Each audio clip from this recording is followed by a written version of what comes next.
You just mentioned you're not a therapist, you're not a counselor, and in your episode, you're an advocate of therapy. And it seems like therapy is a stigma over here too. But from what I understand, there's more of a stigma over in the UK. Is that accurate? Oh, 100%, yeah.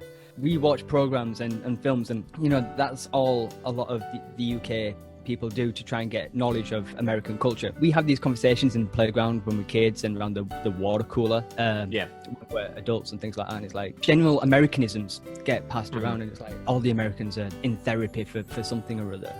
We tend to see that as a negative thing, like especially blokes. Like, I'm a man, I can deal with it myself. My dad was a bloke's bloke. Wouldn't talk about his feelings. There are exceptions to the rule, which I'll go into a bit later on, but I don't think I saw my dad cry until his dad passed away.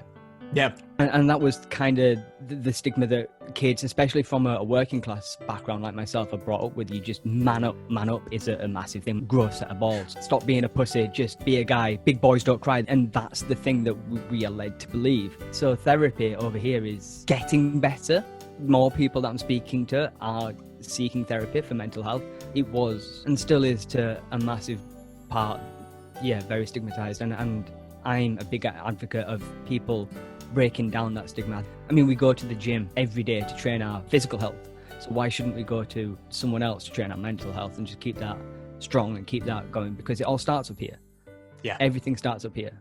If you want to walk, you have to think it first. So let's train this. Let's train the mind. Let's get that healthy before we do anything else.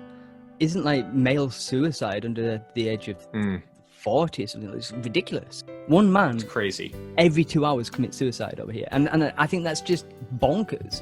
And there's this whole thing of men have to provide, men have to be the strong one of the family, and it's not like that anymore.